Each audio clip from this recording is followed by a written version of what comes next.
There is two possibilities to go beyond fear. One, if you just die, all possibilities are stopped. Nothing can be done.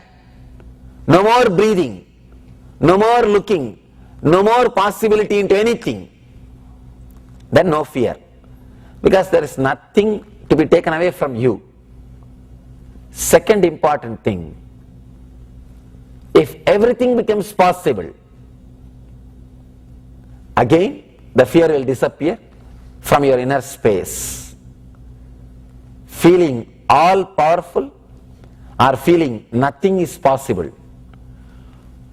Understand, when the great masters like Shankara tell you nothing can be done by you, it is not fact, it is a truth. It is not fact, it is a truth, it is a technique to be followed by you. When you understand in your being nothing can be done by you, you suddenly surrender and you come out of fear. You surrender to the higher existence. One more thing,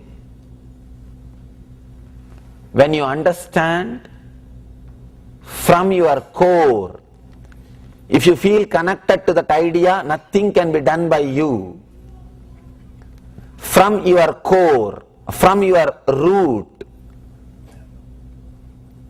simply you will see the tremendous surrender or utter relaxation starts happening in you. I am not saying if you completely surrender you will not pay your bills. No. You will not go to eat. No. You may do that.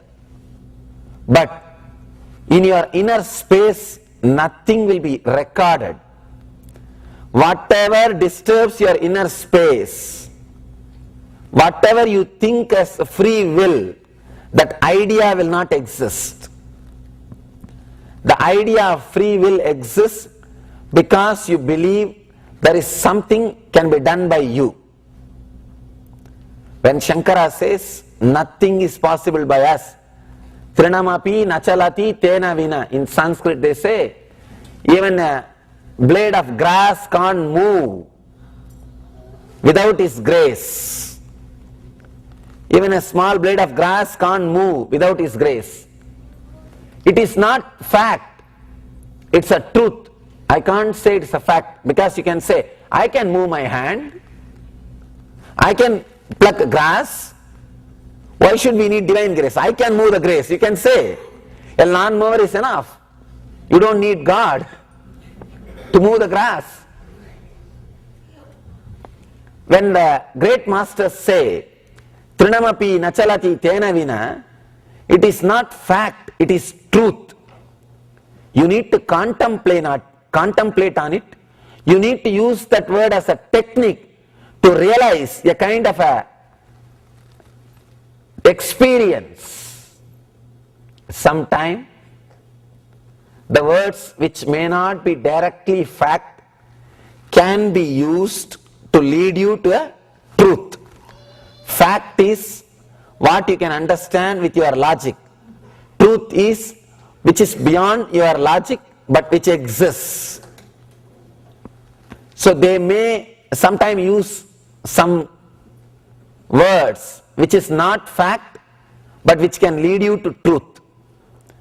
When masters say nothing can be done by you, it is to create that deep surrender, psychological death. You decide there is no more possibility, there is nothing else can be done except relaxing.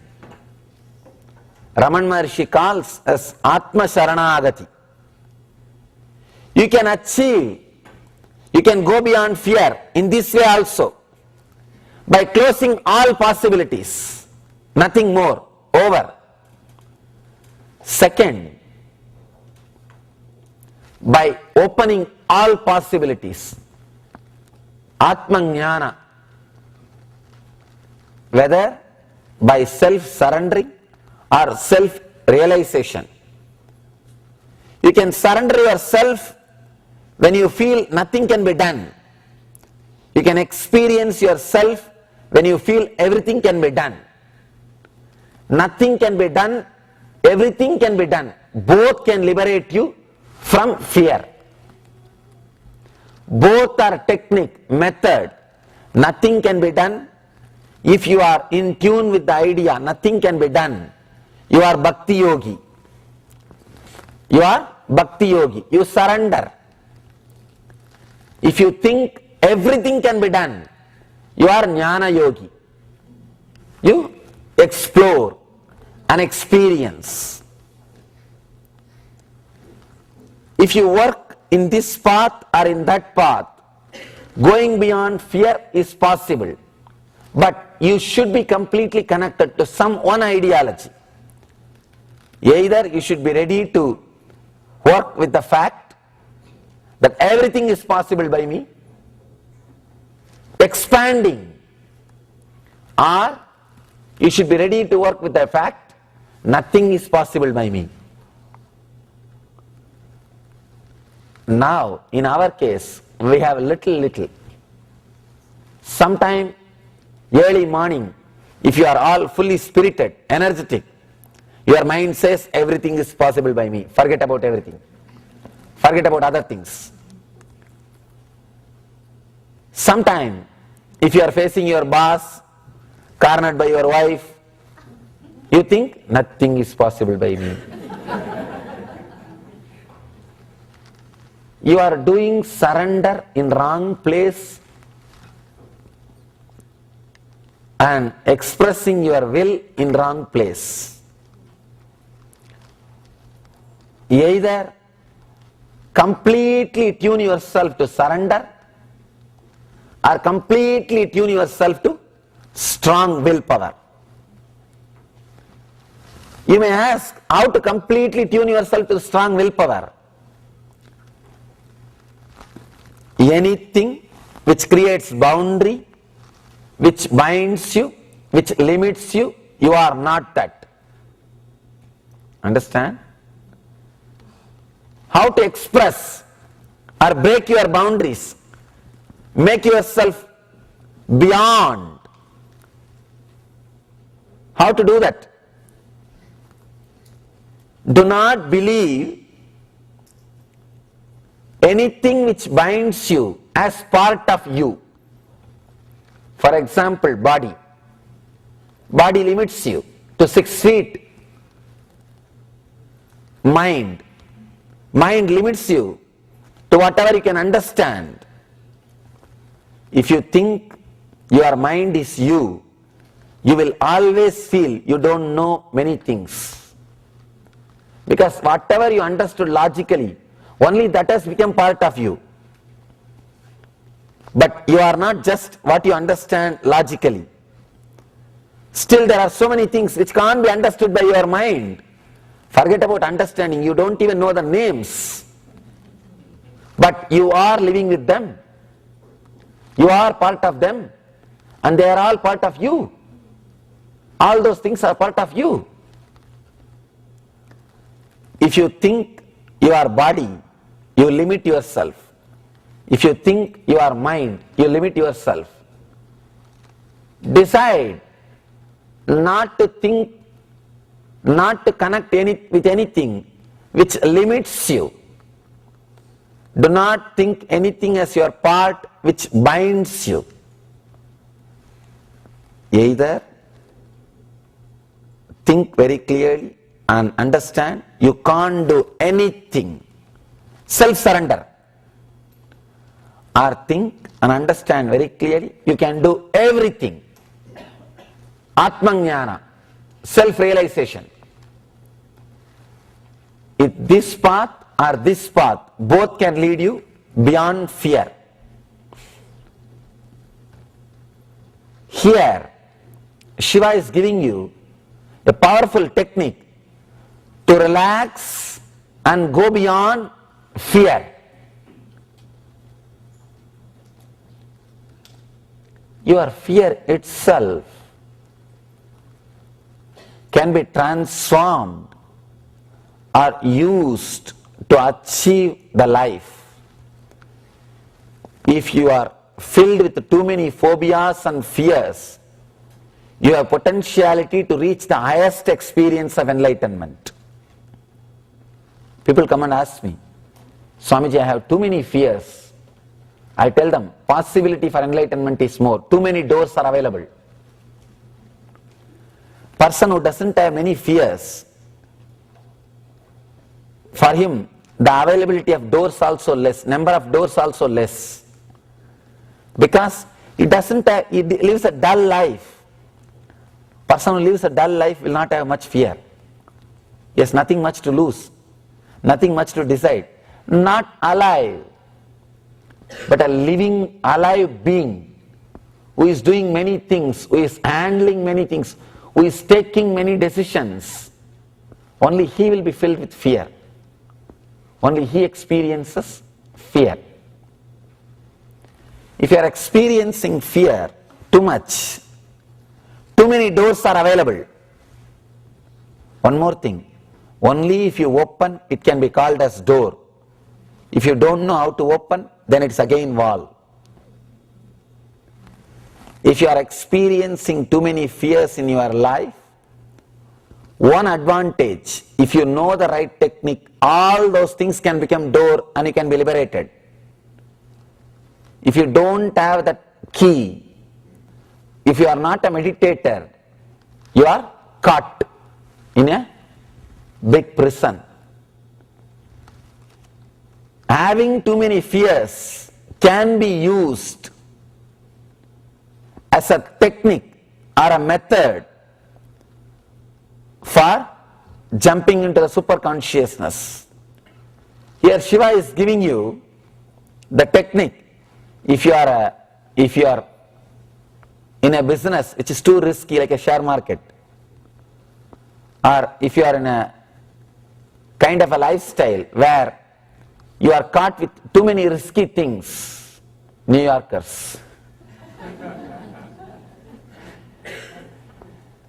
too much fear, too many risky things, too much of disturbances. If you are living in that kind of an atmosphere where your adrenaline is released every day at least few hundred times, where you go through fear stroke again and again, this technique is for you.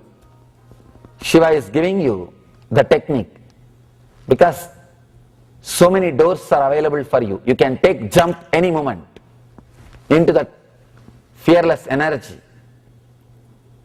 deathless energy.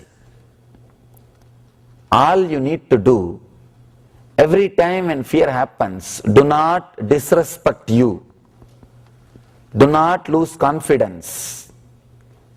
Do not condemn yourself. What kind of a being I am?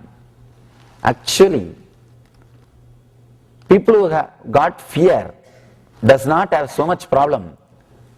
People who are afraid of their fears, they create more problem.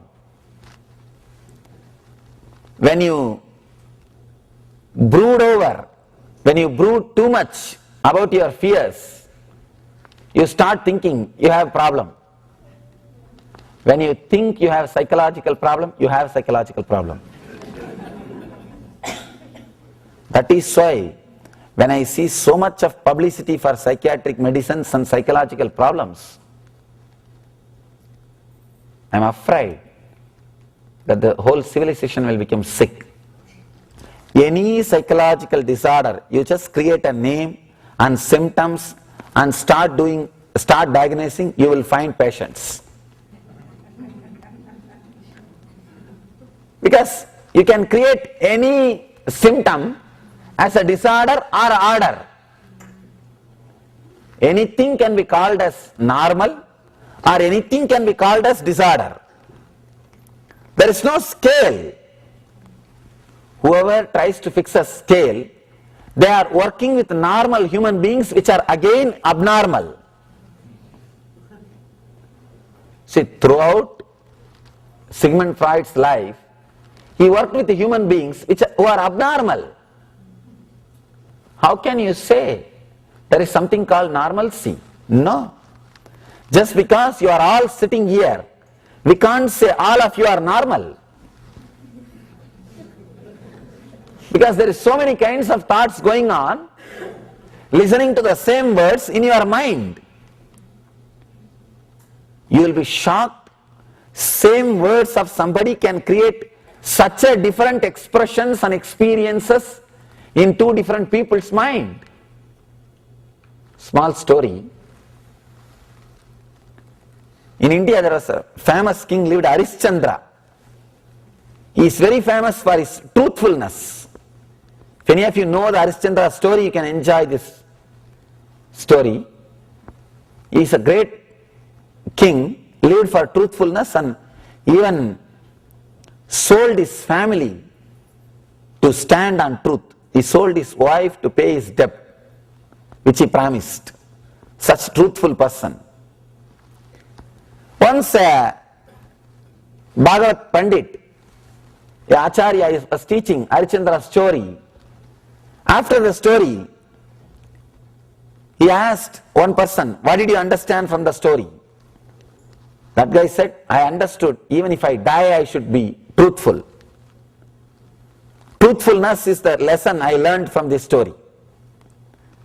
He asked the other guy, what did you understand? He said, I understood one thing, for emergency you can sell your wife. If it is needed, you can sell your kids. Same story can create totally two different understandings. Same words can create two different understandings. So many different thoughts. So how can we say everybody is normal? There is a standard. No. There is no such thing as normal. Sigmund Freud worked with people who are abnormal, practically patients. He never had chance to meet a Buddha. He never had chance to meet an enlightened being. Actually, Jung went to India, Sigmund Freud's disciple, but afraid to meet Raman Maharshi. He heard about Raman Maharshi, went all the way to Chennai, but he says, I am afraid that I may completely lose myself in his presence. He has heard too much about him. He says, if I am lost, all my vested interests are gone. If he has met Raman Maharshi, the Western psychology would have taken a new turn, and West would have had a big blessing, a great understanding, great truths, a new understanding about mind. Sigmund Freud says, after 40 years of research, man as such can't be helped. No, he says, in his letter, in last days, he says, man as such is sick. He can't be helped.